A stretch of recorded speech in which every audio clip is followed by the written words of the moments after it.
Matt Callan back at the roundtable, continuing our NBA stat previews, today showing how these three numbers will tell the story of the 2018-2019 New York Knicks. Kristaps Porzingis is scheduled to return 10 months after his ACL injury in February, as the Knicks are targeting his return on Christmas. If they play next year without him, like they did last year, they'll have some trouble.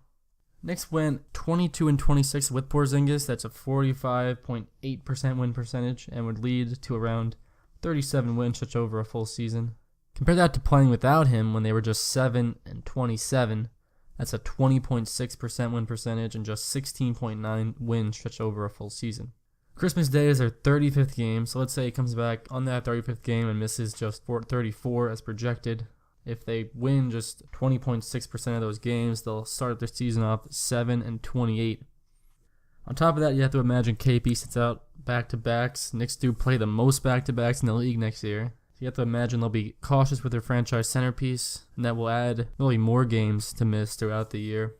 On top of all this, he is a free agent next year, so I'm sure they'll want to see him play healthy before giving him a huge contract, but you also don't want to push him too hard. Unfortunately, it seems that even before the season starts, this could be a lost season for the Knicks without Porzingis for nearly half the season, if not more. Knicks were 29th in three-point attempts, taking just 29.3 a game. They took 15.9% of shots from 16 feet to the three-point line or long twos, and this was second in the league. And they took just 27.8 from within 3 feet, which was just 16th in the league. Strangely, a team that leaned heavily on two-point shots did not take more on the basket. Not necessarily a bad thing, because there are playoff teams shooting a lot of long twos, like the Pacers, who led the league, and playoff teams like the Wizards, who didn't take a ton of shots from inside 3 feet. Safe to say this team should shoot a lot more twos again next year, not many threes. Porzingis' usage rating last year was 31%, which is good for 8th in the league. So there should be a lot of open opportunity for the rest of these guys with Porzingis sidelined. Kevin Knox be thrown into the fire right away.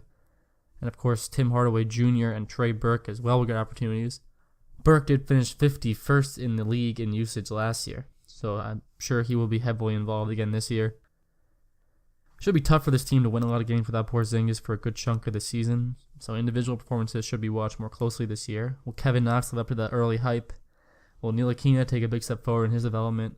As Tim Hardaway Jr. enters his prime, will he prove he was worth the big contract, and can Trey Burke continue his run from the end of last year?